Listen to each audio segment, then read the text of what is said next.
to another version of the Welsh Chess Chats. Great to be here. I'm FIDE Master Jonathan Blackburn, and I'm joined by another FIDE Master, Johan Rees. Hello, Johan. Hi there. Hi there. And also Candidate Master Alex Bullen, as we like to remind him every week. How are you, Alex? I'm well, thank you. All the better for hearing you, John. As per usual, yeah. Make sure. I bet you look forward to this, actually, Alex, don't you? Every single week, being able to talk to two FIDE Masters, it must be so uplifting for you. You soak up the knowledge, isn't it? Soak up the knowledge. You know what? It's a proper FIDE Master, I guess. So. Oh, okay, yeah, yeah. No, I'll take the shot. That's fine. That's not a problem. To be honest, though, it's going to be really annoying if he does actually overtake me in rating in something. I mean, give John credit. He collected the right sort of what was the joke we used to make? Weetabix tokens to get his FM title. So. Right. Okay. Well. Welcome to the Welsh Chess Chat. Obviously, we've got a lot of things going on. It seems like every week I keep thinking to myself, we're going to run out of things to talk about, and yet there's something else going on in the world of chess, and Wales are linked in. I tell you what we haven't done. We haven't updated the correspondence at all. We haven't got that on the list. We should definitely have a quick look at that if we can. Well, yeah, effectively. Germany needed 3 wins in the last 3 games, and I think they've won it. So we should definitely update. But maybe we can have more of a fuller update next week. On that. But for this week, this is what I've got down on our list. If I share my screen, then we can see this. So let's make us, we'll make this a little bit smaller. So obviously, we'll have a look at the Welsh Chess Union website, the calendar and ratings, always where we start the Welsh Chess Chat. Probably one of the most important parts of the chat itself. We'll be doing a little bit of a talk around junior chess because we want to have a look at some of the entries there and just try and find out what's going on. Get Alex and Johan's views on that, and anybody in the chat that wants to chime in there, then that's more than welcome. We've got a really big question here about funding. Obviously, we've had some government funding coming in too that the English Chess Federation have got. We're not quite sure whether we've got any yet. I guess it's still up in the air what's going on there. But also the question of, well, if we did have the money, what would we actually do with it? Is quite a big thing. We've got a Welsh team playing in the Euro Club Cup, and Greg's been playing in the Polish League.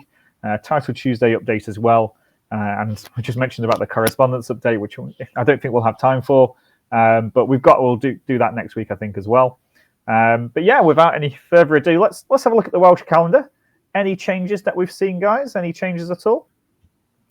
So if I click on the calendar here, have a look. This weekend, Rill? Wait a minute. No, this is gone now. Isn't it? Yeah. It's not September anymore, is it? It's not September anymore, so it's October now. But we've got the South Wales Weekender coming up with the under 8 and under 9 championships. So I'll click on an info in a second. We've got our coaching weekend, Johan, which we probably need to touch base about. Yeah, I'm looking forward to it as well. We've got a nice double bed to share as well, haven't we?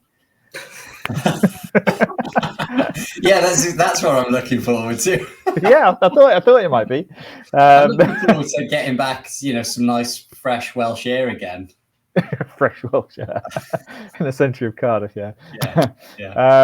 Okay, I can't see anything different here. We'll hopefully have some WCPL updates in future Welsh Chess Chats as well to have a bit more of an in-depth look at the teams. But yeah, and scrolling down, the tandem tournament's still there. I don't want that to go. That must stay on the calendar. I mean, it must stay. I think we need to actually find out what it is, though, because I don't think we can just wait until we mention it every week, don't we? We still don't know what it is. We don't need to know what it is, do we? We just need to keep referencing it every single week until it happens, and then. Well, no, because it clearly you need a partner for it, right? So it could be something like completely opposite to what we think. You've got to be on some sort of tandem bike while playing chess, or I love that idea. I think it's great. Okay, well, while we speculate on that, is big news. Obviously, this is a tournament in Wales that's going on. It's taking place this weekend, Saturday to Sunday. Was it 3 games on the Saturday? Is it? Is that how it goes? Yeah. Oh, 3 games. Short time control. It's 60 plus 30. Ah, okay. So that means much easier for younger players to play in, and 3 games on the Saturday is brutal. But at that time control, maybe it's okay. And what is it? £30 before October the 1st. Well, it's past that, so it's £40 entry now. and under 18s get it slightly cheaper. First prize of £200. The under 9, no, and under 8s is basically 10. Well, it used to be £10. It's £15 to enter now. And we'll have a look at what's their time schedule. It's a rapid play for the young children, isn't it? But the key thing here is though to have a look at the entrance, and I must state here that we're not completely sure if this is completely up to date. But I guess one of the big news there is if we have a look at the top. Any thoughts, boys? There's been quite a lot of entries since last week, then, isn't there? It was quite sparse last week, wasn't it? Yeah, I think someone said that a few of the entries just weren't showing immediately, which kind of makes sense. But yeah, it's pretty. It's looking a lot better now, though, isn't it? Yeah, and well, it'll be interesting to see how it goes as well. I mean, probably poor Jose's just there with a huge target on his back, right? Is it FIDE rated this? Yeah. Okay. I just noticed Ben Thomas. I haven't seen his name about for a long time. Does he still play much? Or? So I was speaking to James at the Newport Congress, and he said looks like James kind of kept playing. He said he's been trying to get Ben back into it. So it looks like he succeeded in getting Ben back. Okay. So he's just like left for a while and come back then. So yeah, I think so. So yeah, it's always interesting to see how, because I think some people, if they don't play for a long time, sort of like lose their ability, and some people don't. So it'll be interesting to see how he does. I mean, a key to staying playing though is if depending on how he goes on this weekend, if he loses like 100 rating points, that can be a real big confidence sapper, can't it? Which I think, to be honest, though, the way that Ben plays, I think it might suit him, like being out for a bit, because he's quite like, tactical. So I think that kind of thing. I don't know. Maybe if you're, I suppose it could go either way. But yeah, if you come back sort of few nice sharp wins, then you might get bitten by the bug again. I tell you what, it's funny you say that, because I thought as well, Ben, he's like a proper hacker. Looking at all these players, it's just full of hackers this tournament. Like, there's not going to be a single positional game the whole tournament. It's just going to be people like sacking stuff. I'm glad I'm not. To be honest, it's just been people like hacking up Macaro. But basically, you're actually referring there to Jose and Tim as well, aren't you? That's the funny thing. Is Jose a bit of a hacker? Is he? Not so. I mean, he killed me in all types of games, actually. So I think he can do everything. But obviously, like Tim is, Joe is, Ben is, like JD Turner, obviously. Like they're all great players. Like I'm not having a dig, but they're all like proper hackers. Yeah, proper hackers. Not even those fake hackers that you get there. Yeah. They go all in. It's like just chuck it all up the board to see what happens. Yeah, I mean it's good to see Jose playing again as well, playing in the weekender, and I'm sure that it's a mouth-watering clash that you kind of want Tim versus Jose in the last round, and I don't know if he'll get that far though. But good to see them playing. Shame it tails off so quickly though. Yeah, it's actually really strange. Is there only 2 players over 2,000? Oh no, 3, right? Over 2,000 with James Lavender. Yeah, 3. But at least there's a decent number of entries now, because it was just like, I don't know, 10 last week or something, wasn't it? It wasn't very good, 50. But yeah, 50, and there's a lot of juniors in there as well. A lot of names. So 50 entries, really good. And then we go down to the under 9s and under 8s. I think this is what has been kind of dominating some of the WhatsApp groups as well. It's just how few entries there is in the under 9 and under 8 section, and also it's also popped up on the Facebook group as well about the lack of entries in these sections, which is quite surprising that for the under 9 Welsh Championships and the under 8 Welsh Championships, there's not more children entering into it. I guess these must be on separate days, is it? Because someone's entered both. Yeah. Right. Okay. Yeah. I mean, what I was going to say actually, when I read that, was under 8s and under 9s weren't even a thing when I was younger. Like, were they a thing when you were in the junior events, Alex? I'm struggling, to be honest, because I wasn't playing myself when I was that age. I didn't play till I was under 14 or something. But I get the feeling they might have done. but Yeah. I'm not sure. I guess they were fairly new around then. I think, it's more of a recent thing that under eights and nines were a thing even. I get the feeling for rapid play they would have been, but maybe not when we had the long play ones. But it might be interesting to go back and see and see how well supported they were when they first came along.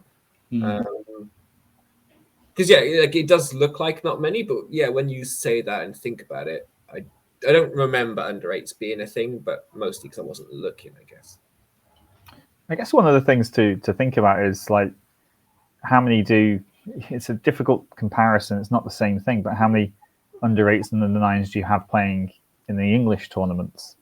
And for example, if we talk about the mega finals and the giga finals, how many children do you actually play? And so I'm in charge of the Staffordshire team over here, and we have the EPSCA stuff, the English Primary Schools Chess Association, which holds big team county events.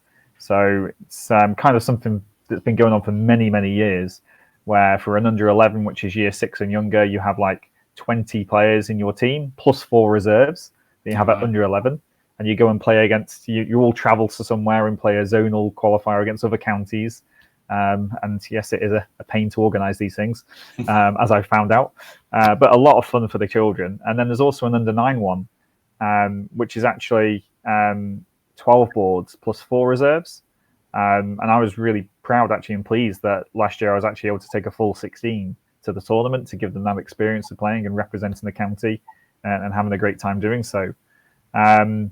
So I had 16 players in the under 9 already, just from my one county. And I'm pretty sure that Wales is bigger than my county, much bigger than my county, or should be anyway. So I think that the players are out there. I think it's just maybe a combination of some of them saying, well, they're not going to win the Welsh Championships because you've got these really experienced players here, so why should they play? And part of me thinks that, I can understand why they wouldn't actually, maybe. Well, as much as I disagree with it, but but by that logic, say when we have the Welsh Championships over Easter, we could argue there'd only be 4 players in that having a double round all play all, right? If we're saying that only people who legitimately think they have a chance of winning will enter, the same applies. So it's not. I don't know. It's just a really weird attitude. I don't know. I don't know. Until recently, I'd never heard this sort of reasoning and argument. Like, who thinks that they're only entering tournaments when they've got a chance of winning? It's really weird. I don't know. I mean, when I used to play Welsh juniors, then I was 1,000 points higher than the next rated person, but there was still 30, 40 people in the tournament. They obviously had mathematically no chance of winning, and it's they still turned up. So I don't know. It's I don't think everybody went just to have a good time. You meet up with friends and play some football, and you get a chance to play for your country, and it's it's just weird that you don't have that feeling that you want to play for your country. Well, this isn't playing for your country. This is playing in the championships. If you play in the championship and you do well, you come second, third, you get some points. Your name is on.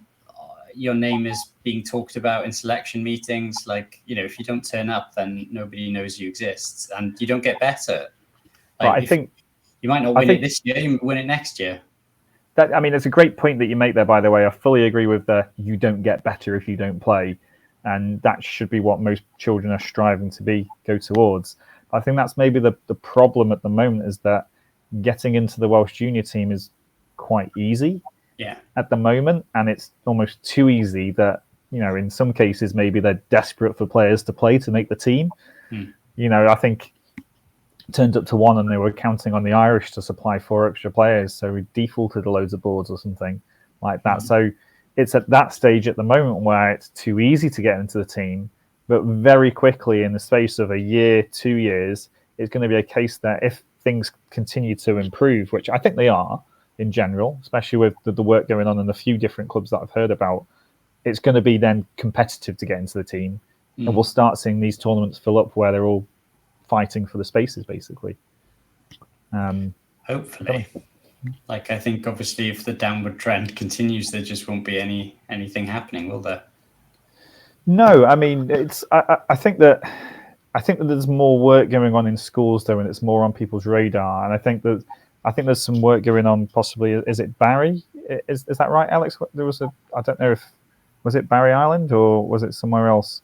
Maybe Bridgend as well. There's got a junior club there. Yeah. You know, there's quite a lot of. You know, this should be full up. This should really with juniors. I'm also not completely agreed that the message has actually got out that this tournament's actually on to everybody that it needs to. I also feel like there's some sort of marketing mishap there. I'm not saying I'm perfect at it, but I wouldn't even know where to go. I feel like we're still missing juniors. I mean, I give you an example. In one of my schools, literally just joined my chess club at the start of the year.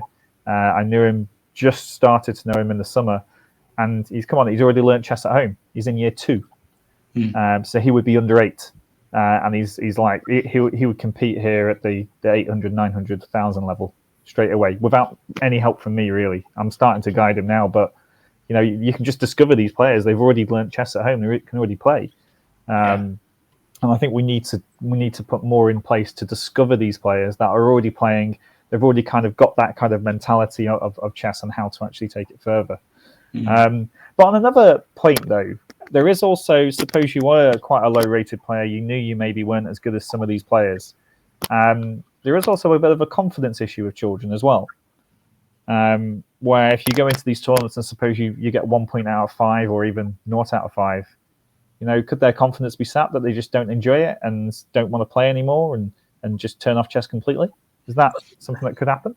I think it's possible, but you just need some support and the right attitude from either a coach or a parent. Like you can't just expect to win things. Like, you know, somebody needs to tell you that the way you get good at stuff is by practicing, and you need to make mistakes, like whether it's in a tournament or at home or whatever. Like nobody gets good at something. Like I really dislike like when people talk about talented people. I just think talent virtually like doesn't exist. Like everyone you see that does well, they've all worked really hard. Like Messi, Ronaldo, like at football, they're not super talented. They've just spent hours and hours and hours playing football. Carlsen is not super talented. He spent hours and hours and hours and hours and hours playing chess. Like you know, yes, he's probably clever and stuff, but talent is virtually is irrelevant. Like it's just how hard you work.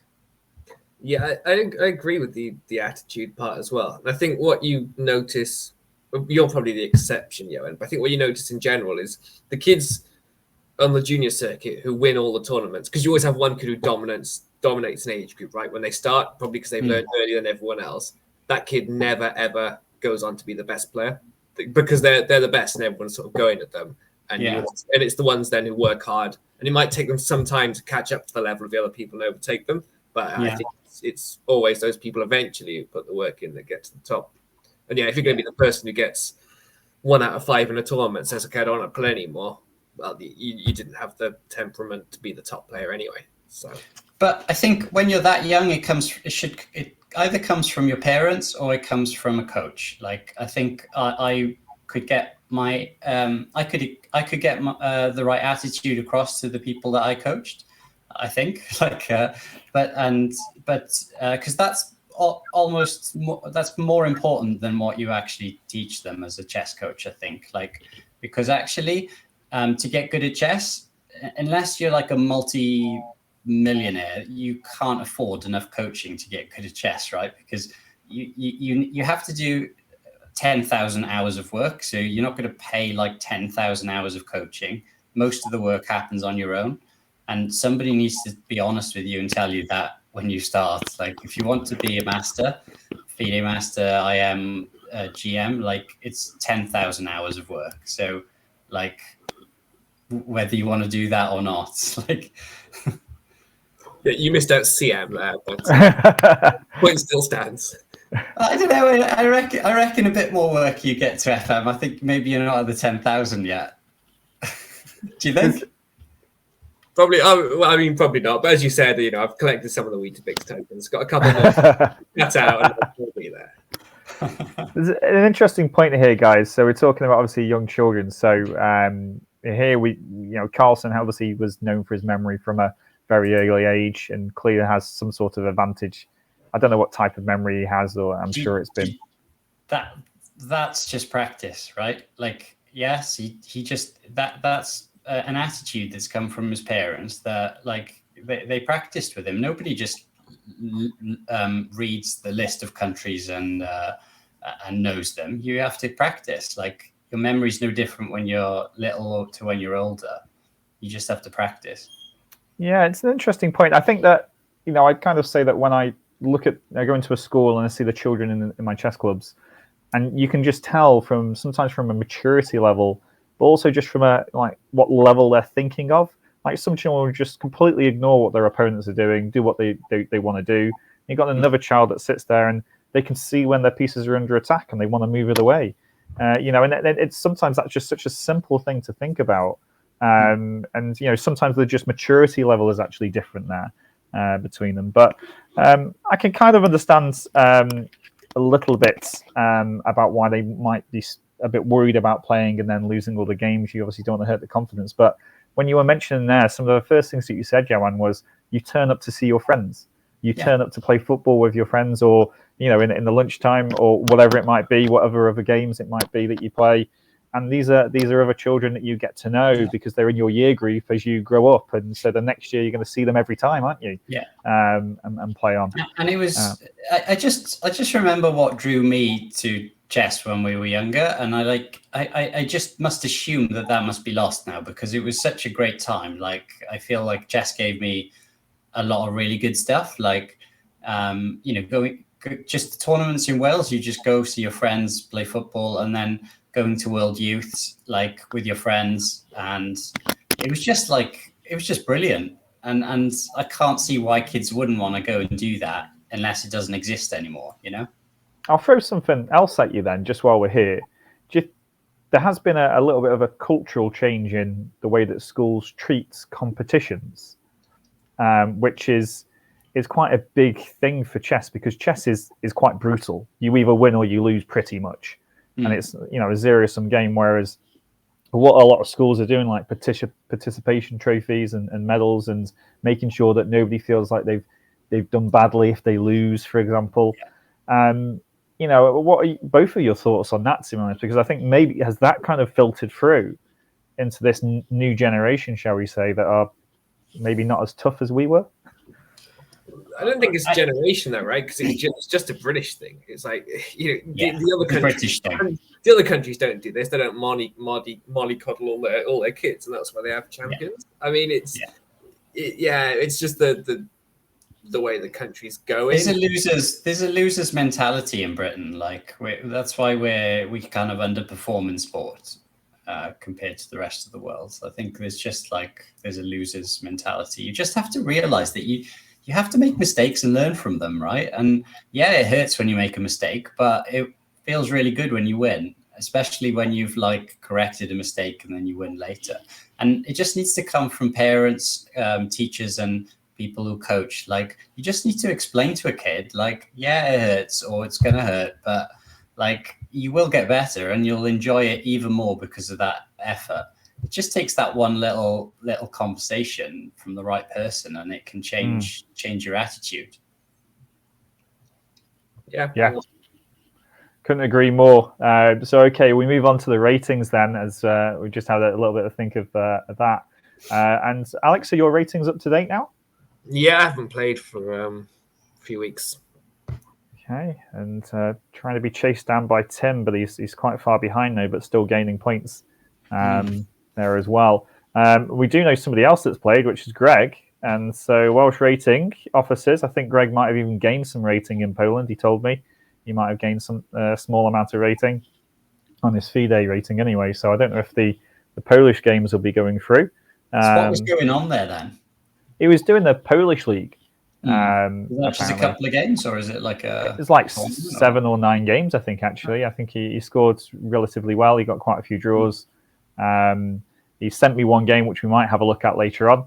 Let's just bring it in now, actually, seeing as we're talking about it. It's always nice to have a look at some games. And this is his game against the Grunfeld. And what was that? What was that sound for then? Oh, I hate the Grunfeld. It's just they're just so active, these Grunfeld players. They never know when they're lost. Like, even when they lose pieces, they just keep playing and like.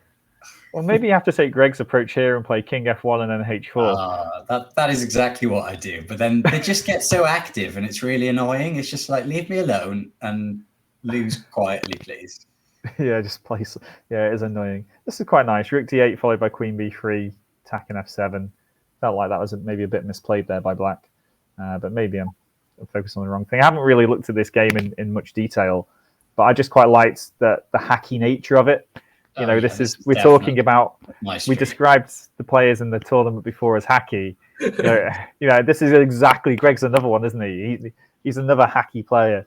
You know, they can do the positional stuff well as well, but King F1, H4, G4. This is definitely the way that they play, and he loses a piece, but he's got the king out, and that's all that matters. And the game finishes very soon after this. The queen goes back. The problem is, though, the king's just too weak. Yeah. I mean, bishop E8 here. Is that forced bishop E8? It looks like it just loses to this move. I guess you're just busted, though, right? Like, yeah. Rook H7 Rook H7 is coming, isn't it? So that bishop actually just gets in the way of everything. It just stops anything coming over. Well, I mentioned that E6 move before when Queen B3 got played. Yeah. You know, it just kind of links in with the same thing, doesn't it? You know, I'd like to play this Grunfeld player because he wasn't active at all. He just like sat there and lost. He got his queen down the C file, didn't he? And yeah, I mean, it's the pieces that are horrible in the Grunfeld, the bishop and the knights and stuff. Not the queen. I'm not worried about the queen. Well done, Greg. And hopefully you can send those games in for rating and maybe give us a bit more of an update later on as well. We'd like to see more of those things. Let's just double check to see if there's any changes with the difference, because I know that there's quite a lot of games being played. So Arush is still at the top, followed by, I think they're similar names. Is Rob Frame, was he there before? He was, yeah. James Williams as well? Yeah. I think it's all the same people, pretty much. All the same people, okay. Good to see. And who's played the most games? Who was it between before? It was Tim, wasn't it? And Tim and Josh McKenna. Josh McKenna. Josh was in the lead. He had the chance to increase his tally on Wednesday. He could have. Tim's there now. Tim. Does Tim play Joint. Wow. 40 games. He plays a lot of chess, doesn't he? But he's up 32 Well, points. He lost so many points last time that he's probably underrated quite significantly now. So similar to me from my last time out. Ivan's played a lot of games as well, hasn't he? Well, he was in Mexico playing, was it 9 or 11? 11, actually, yeah. Yeah, he had a bit of a poor end, didn't he, I think? Which was tough after 2 weeks of playing. But still good. And Andrew DeVetta as well, getting back into it. Good to see. Lee Davis, Mike Hollyman, Gary Thomas. And then there's me. Mine's not... I've got 2 games coming up next week. Now. Where's Alex? Alex is normally at the top of the tree, haven't you? Where is Alex? I've not played that many games, to be honest. You had that international tournament. He's down there. Fun. 17 games, is it? Something like that? Yeah. I guess you'll overtake John and after Mallorca then. Oh, there he is. Yeah, I'll be up to 26, yeah. Yeah, I mean, I'll be on 25. Next week I've got 2 games, one Monday, one Tuesday. I'm actually going to play in the Liverpool League to play against that under 14 or maybe under 15 now European champion. So that's going to be a nice game. But yeah, apart from league chess now, that's me done until after the new year. I don't think I'll play any other tournaments. So not going to see much change in my rating. But great to see Tim and Josh fighting out at the top. And did we say we were going to have an award for this or not? I can't remember. Yeah, the honorary most active. Most Okay, well, let's have a look at what's next on the calendar. Okay, so we've kind of discussed a little bit of junior chess already.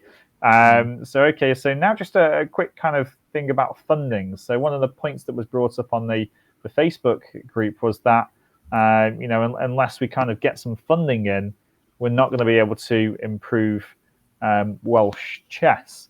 Well, do we agree with that statement, first of all? I don't. I think like it's just a common like human thing, isn't it? It's like there's a problem, right? Let's just say we need money to throw at it, but like actually you need to find the solution first. Like money is never the solution. Like there is a solution that costs money sometimes, not always, but like you essentially need to find your plan and then see if that costs you any money, and then it'll, you can work it out from there. But you can't just say, oh, we need money, like without a plan. Okay. And I actually don't think that what we need is money. I think we need inspiration and motivation and organization. So like 3 guys hosting a stream every week about Welsh chess, maybe something like that. Yeah, exactly. Yeah. Inspire the kids. That's exactly what they want to grow up to be. Well, I'm not sure kids are watching this at this time, so it's not really inspiring them at all. But maybe we're just trying to connect people across Welsh chess and get people discussing the right things. Really, is probably one of the biggest things. We'll come back to what you think, maybe a bit more detail on that, maybe in a bit. Alex, are you in agreement with that, or? Kind of. I think the only way funding would help is, so I think you need to increase participation first. So I mean, I don't know how many schools there are in Cardiff and how many of those schools have chess clubs. I don't know the statistics. And you could say that maybe there are some chess clubs, some schools don't have chess clubs because there's no one to run them. And if you had money, you could pay someone to run chess clubs in those schools. Mm-hmm. So that is probably where I think, if there was money, that maybe could help. But that's just a guess based on, I assume it's less than half the schools of Cardiff have chess clubs, probably maybe a quarter, I'm not sure. And that could help because you need to have the people in there, and probably if you're paying them, they're more likely to. Well, that's just to increase participation. And then I guess naturally, the more juniors you have, the more likely some of them will be good in the future, because some of them will have the right attitude and their parents will have the right attitude. Yeah. But that's the solution, and you can see where the money fits into it, and that makes perfect sense. Or part of a solution at least. So that I totally can see. We just need more people playing. Well, at least given the opportunity to play, so that a kid can't say, "Well, I love chess, but I can only play online because I don't have a school chess club. I don't know how what to do." So as long as they have the opportunity, then it's down to them. They've still got to put the work in, but you've given them the foundation. Yeah. Mm-hmm. Yeah, it's interesting because really, it's when we look at the government funding that was given to the English Chess Federation, so to speak, it looked like they attacked 2 parts of the pyramids, which was the very bottom end, the grassroots kind of chess that you're talking about there, such as they're putting chess boards in parks and green spaces, which we didn't think was as positive as what it was drilled up to be. But part of that funding in there was also for schools in deprived areas to get more chess clubs running within them. And then also to go and help the national team at the very top of the pyramids, so that it would, if they've got more money coming in, the job, kind of like being a chess professional, seems more, more of a job that you could potentially aspire to be, and therefore it would filter down the pyramid once it's in there. Do we think that the grassroots kind of way is probably the best way in? I think essentially in Wales, there just isn't enough people playing, is there? If you look at how many kids are playing and their standards, then that's just not going to filter through. If you go to chess clubs, the sort of the people playing are in the older generation, and we need people to replace those. It's just that's what happened. That's just, I don't know. Is that epidemiology essentially? If people leave and they're not replaced, then everything dies, doesn't it? So, okay, it's interesting because I think I had a look at you get those reports sent. Well, I get those reports sent through from the English Chess Federation about, with living in England, have to be a member, and it shows you how many people are signed up and the age differences. It's got the age brackets. You can actually see their funnel is it kind of goes. Obviously, it does tail off a little bit, and it kind of bulges around that middle age kind of, and then comes back down. It's obviously quite small in the teenagers, and then it goes back out again for primary schools, and you can kind of see that funnel. Whereas I think Welsh chess is kind of like there's probably top more heavy. top players than there is kind of like weaker players. Well, you see how well the seniors are doing, right? Like yeah. But the problem is in what's going to happen in like 10, 20 years time. Well, I guess the seniors don't need to worry about that.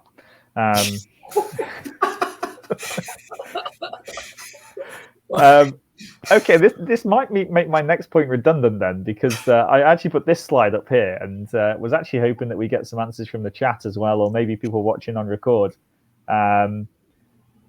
About, for example, because when you worked out from the Barnett formula, if English chess are getting 500k, I think I worked out something like we would get about 43k or something like that. Okay. So I've just picked a kind of like a middle kind of number, which might come towards the Welsh Chess Union. But what do we think they should invest their money in specifically? I think in the top streamers all going to Magaluf with Alex. Hey, seconded. But it's interesting though, because the money can be spent in so many different ways, and I think maybe rather than trying to say, what should it be invested in, maybe I'll change the question a little bit and say, how many different ways can we think of this money positively being spent? And we've talked about obviously the grassroots level, maybe getting more coaches into schools. Technically, we've talked about putting more chess sets in parks. We talked about helping out those in the national team. I mean, one thing that was really quite sad, what I thought was quite sad, was that we haven't sent a team to the Euros because we have to self-fund to go there, and it costs us like £2,000-3,000 to go, in effect, which is just a joke. And I think if we'd have had that for the past 20 years, just how much better players would we be? But of course, I don't want to just sideline all of the money for the national team, because that's completely unfair as well. It does need to go into all aspects, and how would that actually drip down and help the rest of the Welsh chess? Do we think that tournaments need more money to get going? I think essentially, like, we need to.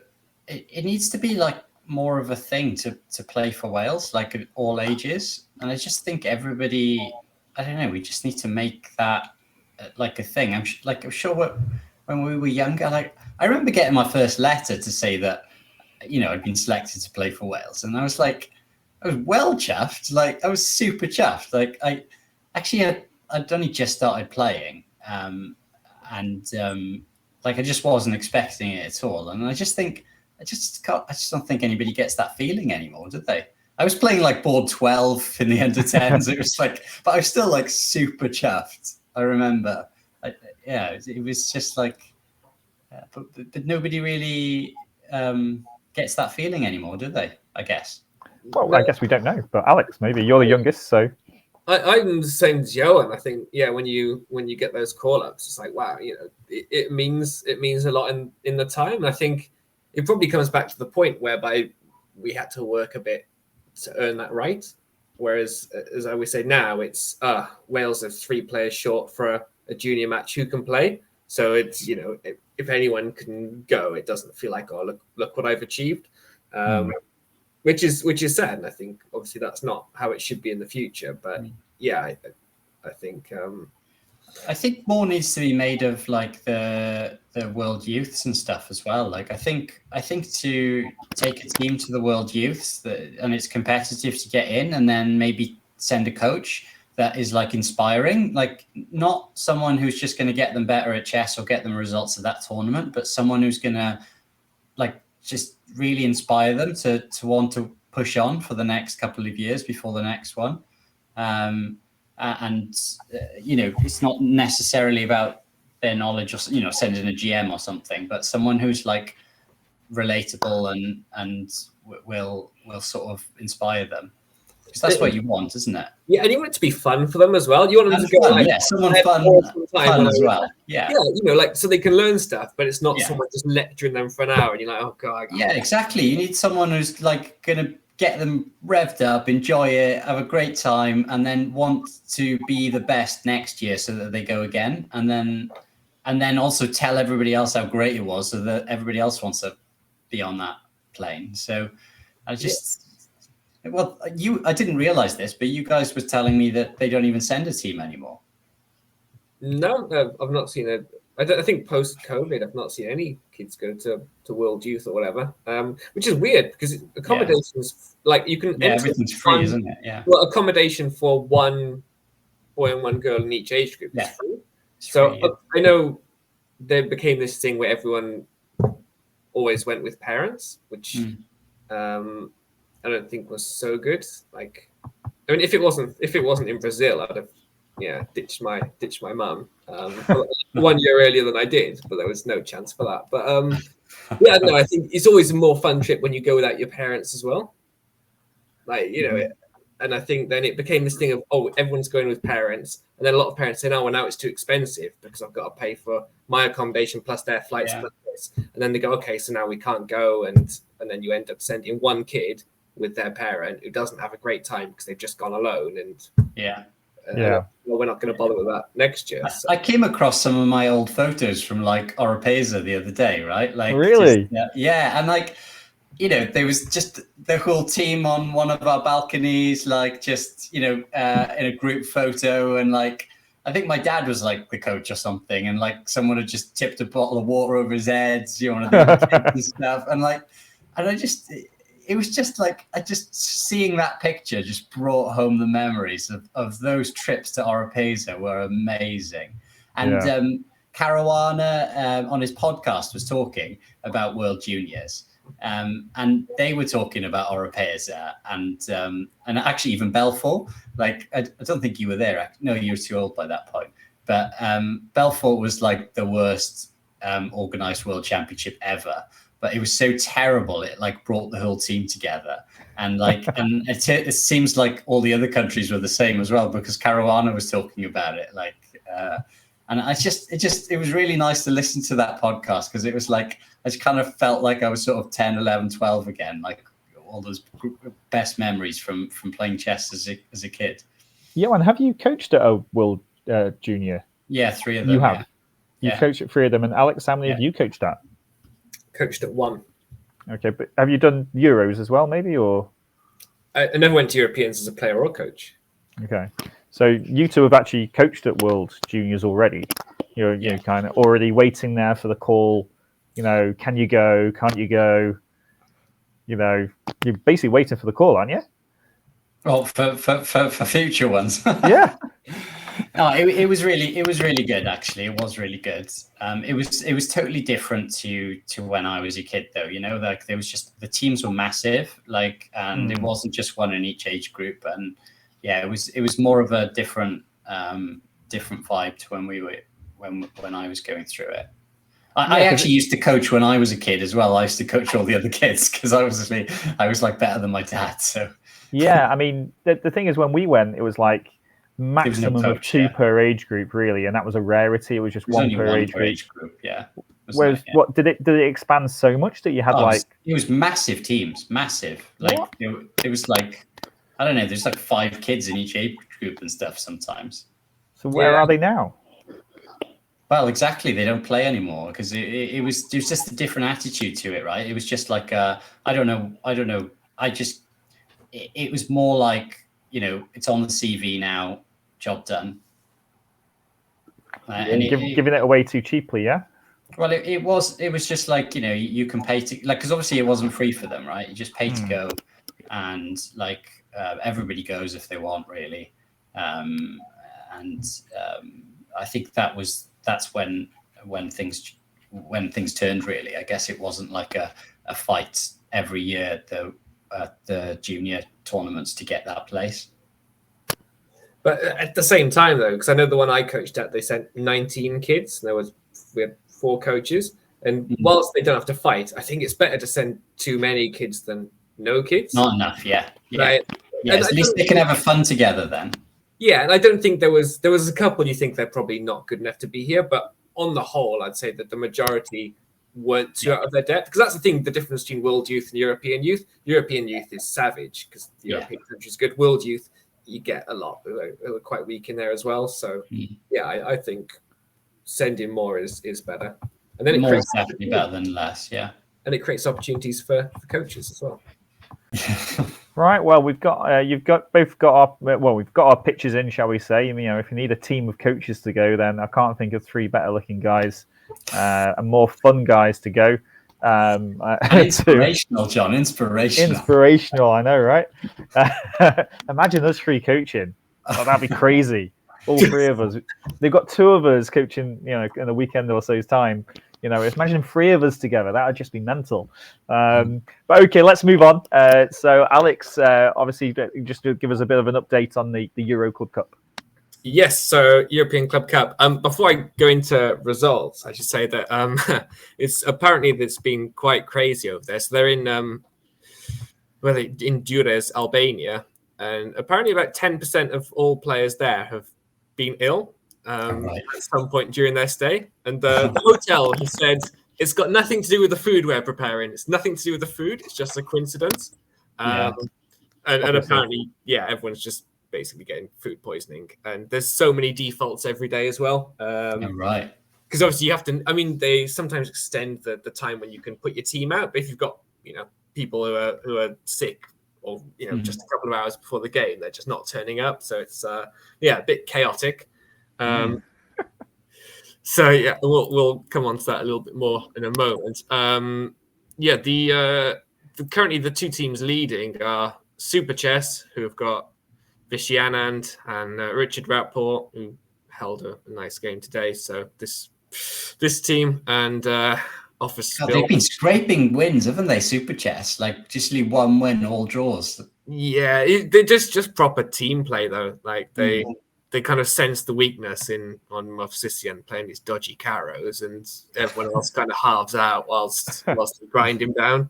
But I mean, that's what it should be. You don't want just 4 players having tactical messes and where any results possible. Yeah. And then when we want perfect match play, we look to the second board as well. So Magnus's team playing against the second seeds, Novi Borg, I believe have won European Club Cup quite a few times, and everybody on the team said, there, isn't it? Yeah, and all these guys said, well, we've got Magnus playing top boards. So they halved out, I think, apart from Pranav, most of them pretty quickly, and just let Magnus get the win. So tomorrow it's Super Chess against Office Bill. Sadly, not Carlson Anand, but still should be a good matchup. That's funny. You were talking about World Youth just then. That name there has just brought back memories for me. Marcus Raga. Because he's my age, and obviously because I'm Reese and he's Raga, because nobody had FIDE ratings back then, so I was always sitting next to him because it wasn't normal to have ratings until you were in the older age groups. But was he good when he was a kid? But me and him were basically the same until about 16, and then one year I turned up and he was like virtually winning the thing. Like he just made a massive leap when he was about 15, 16. Oh, wow. He probably had some proper coaching from his country, dedicated coaching to get in better, and grandmasters helping him perhaps on a consistent basis. And when you got to that maturity where you can self-learn and look after it yourself, which is probably that age, that's why he made such a massive leap, which obviously we don't have in Wales. And I guess that's what England are trying to do at the moment by bringing in Vichugov or maybe focusing on their elite talents, trying to make them make that massive leap. But yeah, go on, talk about this Welsh team. Yeah, so White Knights, I think on the last stream we mentioned White Knights were going to be there. The tournament hadn't started. But overall, actually, I think we should probably start with the round 1 match is where you obviously have your mismatches usually, and most teams in the top half of the draw get the job done. They were playing this Danish team. They managed a pretty awesome 3-3 draw, actually. Outgunned on every board. Lost the top 2 boards against... I didn't realise that. That's really good. Yeah, John Weatherlake giving up a lot of rating points there, isn't he? Like, I think they're 2106, and apparently that was the first game to finish. He won quite quickly. So sadly, we can't see the games. We can't show these to anyone. But yeah, and a couple of solid draws in the middle.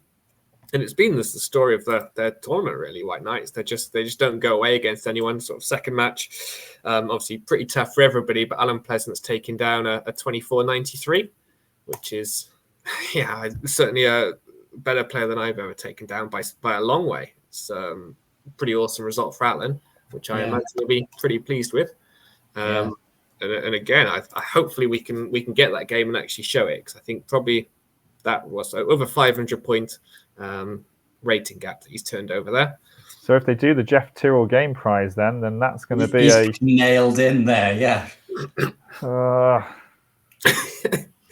That'll make you pleased, won't it, John? It's the only thing I want to win. I beat Matthew Turner in that amazing game, and they didn't do it. They've deliberately not done it for those years, so I can't win the Jeff Tyrrell game prize. That's what's happened. That's why they've done it. And White Knights then, rounds 3 and 4, they lost 4-2, 3.5, 2.5. So 2 losses against teams that outrated them. But they're giving these teams matches, taking individual results. Adam May beating someone over 2,000, good result. Seems like they're having a good time then. Yeah, I think they were having a good time until last night, where Jason couldn't make his game today because he's unwell. Apparently, John Weatherlake's also unwell, but he still turned up and won. I think if you want to maybe read some reports, I know that the Llanelli White Knights have a Facebook page where Jason's posting some comments every day. So from the toilet today. He does give some details of his illness, actually. So.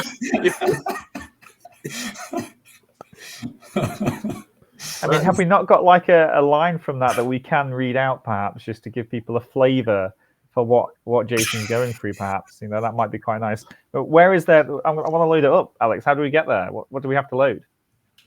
Well, if you just go onto Facebook and then Jason Garcia, because he shares it from his personal page as well. Okay, right, okay. Oh, that's a shame, though. Yeah, to play a man down today against a higher rated team and draw with them is still a hell of a result. And I've heard as well that if you get 50%, it's similar to an Olympiad. You get the CM title. So I believe that you might not be everybody's favourite CM after there'll be more competition. Well, the way he's playing, I think John Weatherlake could become everyone's favourite CM. I mean, if what I've heard is true, he just needs half a point to secure it.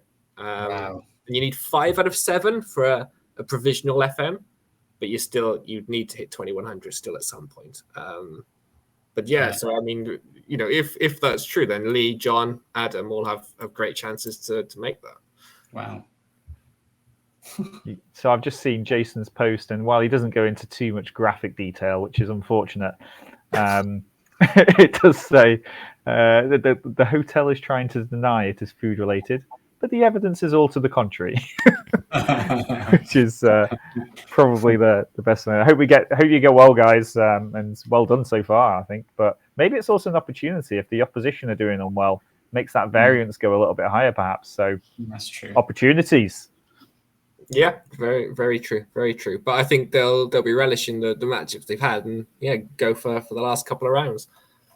Actually, probably give a shout out as well, Alan Young, who's played like 5 2200s, and he lost his first 4, and I know he was the last to finish today to secure the match draw. So obviously, when you've lost quite a few games, you can be sometimes quite a bit down. So good job to hang in there and secure the important result. It's horrible when that's you, isn't it? When you're the one losing and you feel like you're letting your team down, and then all of a sudden it's like you're the one that has to get a result.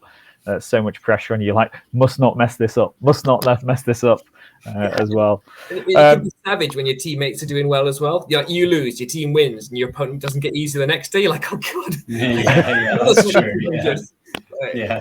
Yeah. And you actually start to hope that your teammates lose in some ways. Obviously you don't, but you start thinking, oh, that'll make me look better. But you don't.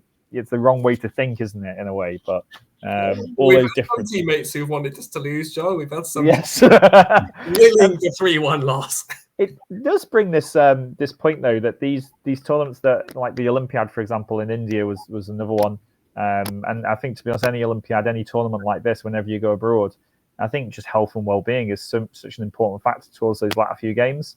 It's so many people get ill in some way. People being away from home, people mixing with people from different countries. There's bound to be illnesses floating around. So it is a big deal. Okay, well, shall we have a bit of an update from Title Tuesday? I didn't play because what was I doing? I was tired this week, and I was playing a simul last week. All the excuses. All the excuses I can use to not play in Title Tuesday. No, I will try and play. I mean, I'm actually playing a chess match this Tuesday coming, so that is an actual excuse. Yeah. But yeah, I've got it. I'm gonna have to thank you. I have to thank you, John, for starting streaming because, like since you started, although you stopped the last couple of weeks, like that I was every single week was do terrible in Title Tuesday, and then you started streaming, and I've just suddenly I do really well every week now. So. Well, good. I'm pleased for it, and it's great to hear that your rating's going up and that you're using it as a really good learning tool to actually test yourself against the best players, play your openings, and you're kind of on a level playing field against these players. Did you have any games to show us, Johan? Or yeah, I've got one to show, but yeah, I mean, obviously it was quite a highlight beating someone who's actually won Title Tuesday this week. That was cool. Let me share. It's all right. Alex shared the screen previously because he knew he was going to share a screen. So, cheers, Alex, for being prepared. No worries, mate. Technology, I'm terrible. Right, can you see that? We can now. Yeah. Okay, so I'd absolutely cocked up this opening, right? So I'm a pawn down, and my pawn structure's terrible. But I thought, let's just get active. And actually, I'm fine now because he's gone so passive. What are your pawns doing, Johan, on the queen side? What a mess that is. It was an absolute mess. It was an absolute car crash of an opening. I was doing really well at this point as well. Anyway, I thought, right, H pawn's going. And now I was actually fairly sure I was better at this point. Let me turn that evaluation off. So, right. So I was fairly sure I was better at this point. So I was kind of quite happy. So he played this move, and then I thought, surely I'm just winning now. Yeah. I thought I'll nab this pawn back, and then I'm a pawn up. He gets his pawn back. So at this point here, guys, I was tempted to play a move. I don't know. What would you play here? I'm looking at bishop takes f2, but I don't see what it does. I was looking at rook f4 and queen. Yeah, I mean, I know queen g3. Something told me that queen e2 is the best move, right? But I thought if I play rook takes bishop, then I just feel like it's a win. I can't work it out. I'll just work it out later. But hang on, hasn't he got queen takes bishop? No, because I don't know. I take this c pawn maybe. He hasn't got any checks, has he? He's got h5. Oh, he's got h5. Mm-hmm. So if I take checkmate, actually. Yeah, it's mate. Okay. I had actually looked at queen takes bishop. What was the issue? Maybe I just actually missed. And king h2.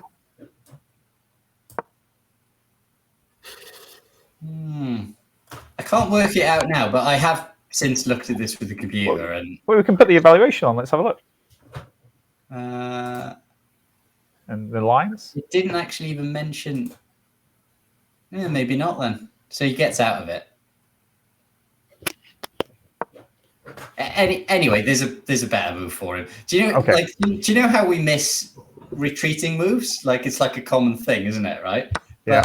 But I sort of just completely missed queen here. Oh. Which he also missed.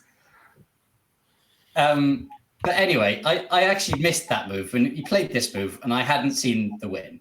I just kind of felt like there must be a win there, so I took here anyway. and then took here. And I thought, right, I'm just going to work out the win now. And I was like, I just can't see it. I can't see it. And then I thought a bit more because I did have a minute and like 10 seconds. So I played check and I sort of just repeated the second. And then I played check. And then I thought, oh, wait a minute, I've got H4 here. But again, I'd missed the retreating move. But there is a win here. So let's see if you can see it. There is a force mate.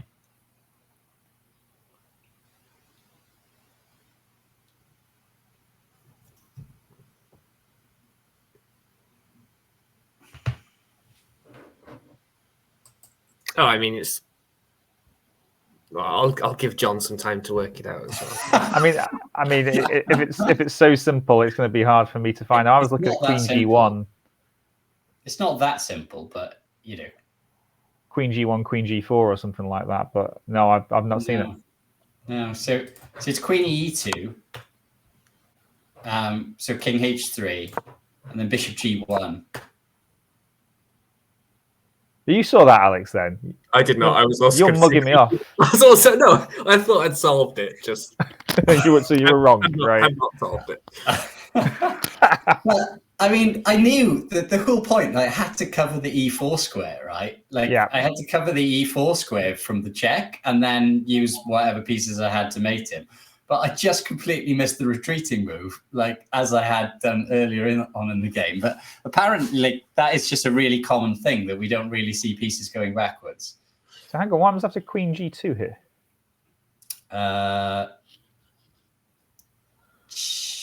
Can I just play?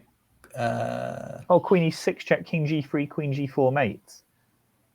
Yeah, that's it. Queen E6 check, King H4. Bishop F2. Oh, and you can't take it because of Queen G4 mate. Queen G4, nice. Yeah. Okay, and that's probably going to be mating, isn't it? After King takes H5. It's nice, isn't it? Yeah. And oh. So just take on H5. Let's just see it through to the end. King G5. There we go. That's nice. Yeah. Yeah. So anyway, after here, I took, and then I can't play for a win anymore. It's a draw. So that was disappointing. But okay, lucky you tried to win though. You shuffled, then pushed a button, and then shuffled again. Right? I know. I was going to try to win, but I accidentally blundered into threefold repetition. Did you not have a win against somebody else, or do you play against somebody else famous that you wanted to? It wasn't a particularly exciting game, but okay, all right, okay, yeah. Well, we'll leave it there for today. So, how many points did you finish on in this title Tuesday? I actually got less points than like 5.5 I got, but my average opponent was like 2,700, so it was pretty, it was a good result. That's really good going, and I haven't checked the other guys' results. We really should keep track of this as well, and because I don't know, I think Greg usually plays the early one. I know Jose played the week before. I don't know if he did again this time. We really should have somebody keeping track of this, but I can't be bothered. Is the honest truth. It's a bit annoying when you're playing to search other people's, because then it takes you off, and then sometimes like if you don't go back in time, it doesn't pay you the next round, and it's like it's just really stupid. But I feel like it's a bit of a risk looking at other people's games during it. Yeah, it's a bit dodgy. Alex, did you play in Title Tuesday this week? I did. I played the early one and the late one. Ooh. And I think in the two combined, I got less points than my personal best in just the late one. Like I think I'm the opposite of Johan. I mean, I think before you started streaming, I think like quite a few weeks in a row, I just outscored Johan, and I've got nowhere near it since. Like I've just, I got 6.5 once. I was regularly getting about 5, 4.5. Now I'm sort of hitting 3.5. I usually get the occasional good game. I flag in a couple of them, and then them are just utter rubbish, like terrible games.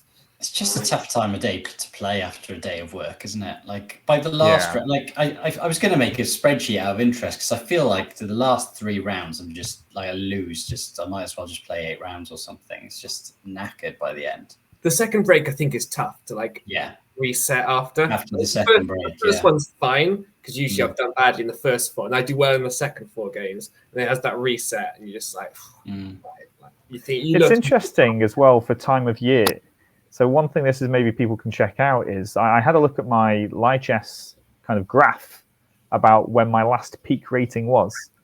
And you know how I've like during the summer I've just been playing quite well, and I was doing quite well in Title Tuesday, and then all of a sudden September hits, and I've just gone like off a cliff due to starting more work in schools and things. Have a guess when my previous highest rating was? August last year. Yeah. Exactly the same peak and exactly the same month. I'm just like, okay, this definitely does affect me. You know, it's interesting just how that works, and maybe other people can have a look at when their top ratings are. Okay, well, thanks everybody for joining us for the Welsh Chess Chat, and obviously if you're watching on records, thanks for watching. Please click follow, like, or whatever the button is that you need to click to watch us again and get notifications for us to pop up. We'll be here next Thursday talking about Welsh chess, and obviously there's a new Title Tuesday on Tuesday. We won't be streaming that. So if you've got any things that you want us to talk about, you can email into welshchesschat@gmail.com, or just send us a message if you know us personally, Pro Orleans Chess in Wales Facebook group, or anyhow you can get in contact with us. We're also on Twitter too. Thanks very much for watching, and bye-bye. Good night. Good night, everybody.